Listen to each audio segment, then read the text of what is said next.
Hey guys, this is Tauna, and today we have, holy cow, some Marvel slash MTG leaks. We are eating good. I am very, very hyped about these. So these were posted up on the Facebook marketplace by someone, and I'd say that they are 99% real. We've got 4 new cards. I'm pretty excited about them. I am an absolute Marvel fanboy, and I'm very excited the fact that they're kind of leaning more into the comics, which is really cool.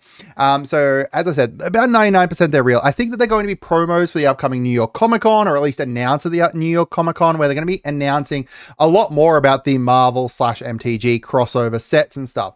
It looks like they might be full secret lairs for each character as well. So like one new card, which I don't know if that's going to be reprinted in the actual Marvel set that's coming, or if these are going to be exclusive to the secret lair, or exclusive like promos, or what.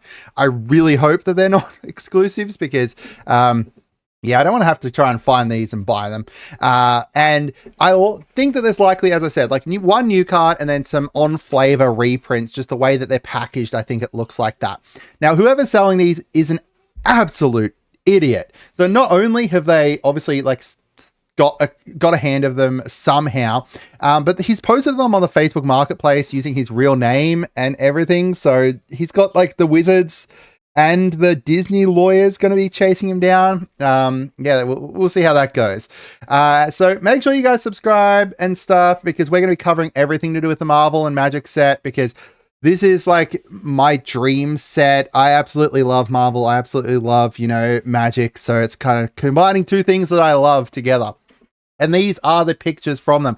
Don't worry, we're going to go through them one at a time, but you can see we've got Black Panther, we've got Iron Man, we've got Wolverine, we've got Captain America over here. This one here is the Teferi's protection from the, what was it? The Menery Secret Lair. So, there's some stuff in here that was posted that kind of gives it some more likely that it's true. We'll talk about that a bit later. So first up, we've got Iron Man, Titan of Innovation. So he is a legendary artifact creature, human hero. So hero is a new tag. All of these have it. So there's likely going to be a hero and villain tag within the Marvel set.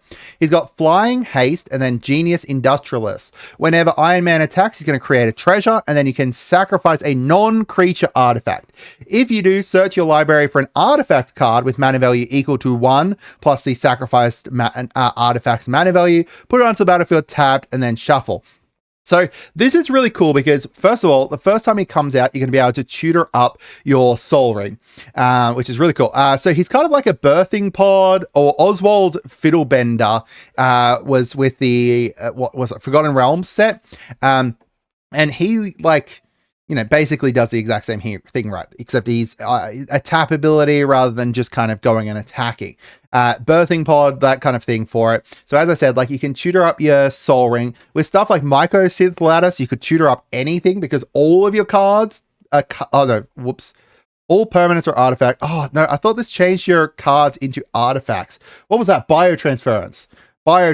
Instead of Myco-Synth Lattice, Biotransference, I think will change the cards which within your deck.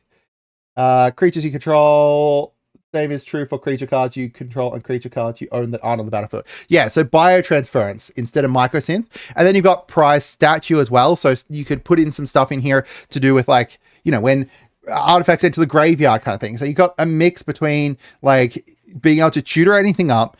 It's very similar, like it's a pod deck, right? It's a very kind of cool kind of pod, but for artifacts, which is really cool. We've got Wolverine, the best there is. So he is obviously Gruul, legendary creature, mutant berserker hero, unrivaled lethality. He's going to double all damage Wolverine would deal. We'll get to that later on.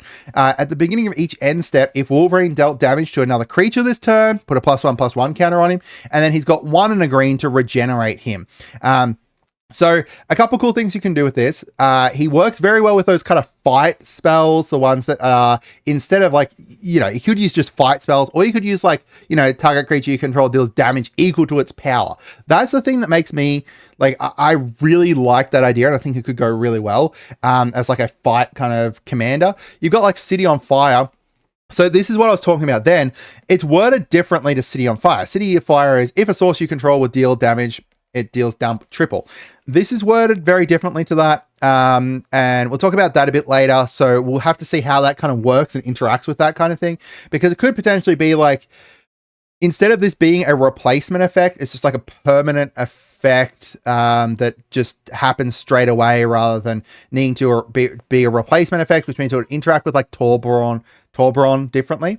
The other thing is you can use like, you know, Arlen to make it so that he has tap, this creature deals damage equal to its power. So then every time, instead of needing to actually attack with Wolverine, you could just tap, deal damage, tap, deal damage, tap, deal damage kind of thing.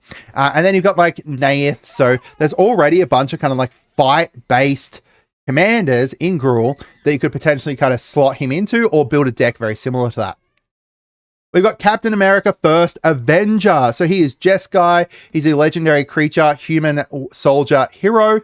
He's got throw, pay 3, unattach an equipment on him. It deals damage equal to its mana value divided as you choose among 1, 2, or 3 targets. And then you've got catch, which is at the beginning of your combat on your turn. Attach up to 1 target equipment you control to Captain America.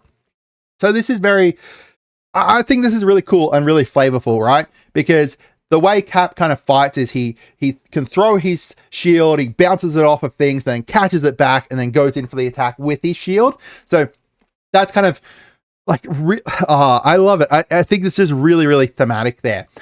So there's so many different ways that you could use this Captain America to really cheat some huge things and deal some insane damage. The big one here is Excalibur, because it has mana value 12. Mana value 12. It is reduced by, you know, the total mana value of historic permanents, blah, blah, blah, blah. But the mana value still stays 12, even if you paid less than that to be able to cast it. It's going to buff up your Captain America. It's going to give him vigilance, which I'm actually half surprised he didn't have vigilance off the get-go, but this ability alone is pretty crazy. You could also equip him with Mjolnir to create like this end game mechanic, which is really cool. Where, you know, you've got the Captain America swinging in with Mjolnir. Really, really cool. I love that. And, you know, Boros alone has so much support for equipped creatures and everything, but you've also got some in Jeskai too. So, or like the artifact support from Jeskai, where they've got a lot of like mana dorks for artifacts and all that kind of stuff. There's just a really cool ways that you can potentially build with this Captain America here. And I just think it's so thematic. It's probably my favorite of all of them. All right, then the last one here we've got is Black Panther Wakandan King. So he is Celestia, legendary creature, human, noble hero. He's got First Strike. He's got Survey the Realm, which is whenever him or another creature you control enters, put a +1/+1 on target land you control. And then you've got Mine Vibranium, which I think is a 3. I think it costs 3. It looks like it to me. Move all +1/+1s from target land you control onto target creature. If one or more +1/+1s are moved this way, you gain that much life and then draw a card. So this is obviously meant to kind of signify the Black Panther that is the king of Wakanda, and you've got Vibranium out there, and then you're going and kind of getting the Vibranium, bringing it back, equipping it on your creatures, and building them up. It's really cool too. I like this one. I think Captain America is probably my favorite, and then I don't know. It's hard to choose a second favorite. I love them all. So obviously, you know, there's so much support within Celestia for like counters and stuff like that. Like you've got Sovereign Architect, and then you've got what was it, Cutzil as well from LCI. You've got Evolution Stage, which is just whenever a land enters, proliferate. I think the best way to build this is probably a mix between like landfall-y kind of stuff, because you care about lands, and then +1/+1 counters, or even not. Like the reason I say about like landfall stuff is because of the fact that landfall kind of can go into the whole creature creation, whether it's like Felidar or Scoot Swarm or like any of those other ones, Bayliths, any of those ones that create a creature when a land enters.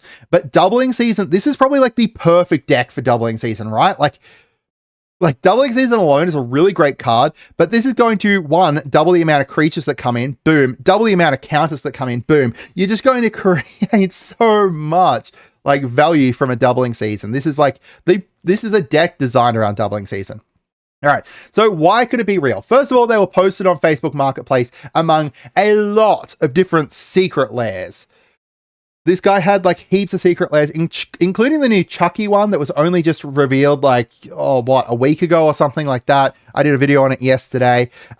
The artists for them are all long-standing MTG artists, and it's not art that we've seen before or anything. It's all new art. The other thing is that there's a pile of them underneath you can see. Now, if I was like, creating something like this, most people would just create the one card and then they would take a shitty photo of that one card, not like do this whole thing here.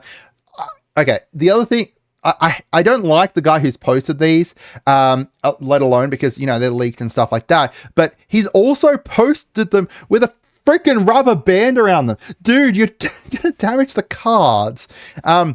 So here's the different artists, like the Wolverine cards by Victor Adam Mengois, who has his own Secret Lair. Iron Man by Gianna Jura, who did like the Modern Horizons 3, Reprieve. You've got Black Panther by Tyler Jacobson, and then Captain America by Ryan Pancoast. So they're all artists that have been around before and used a lot before. So, well, not necessarily a lot in some cases, but they've all worked with Wizards before, so it makes sense for them. And like, I don't know, that's a little detail that you wouldn't think about if you were creating these yourself. And this is from the guy's Facebook page. So he's got other ones, as I said, like, the Chucky one over here. You got the Eldritch Evolution here. You've got a couple older kind of ones there too. So why could it be fake? There is a couple reasons why it could be fake. Captain America's colors rearranged. It is red, white, blue. Obviously, that's for America, but it is a rearrangement of the different color pips. Usually for Jeskai, you've got blue, red, white. Now, this could be just thematic, and that's perfectly fine. It would make sense that it would be on flavor as America, but it is something that people kind of pointed out when it was shown. Wolverine's ability is also phrased differently than normal, because it's phrased as deals double damage.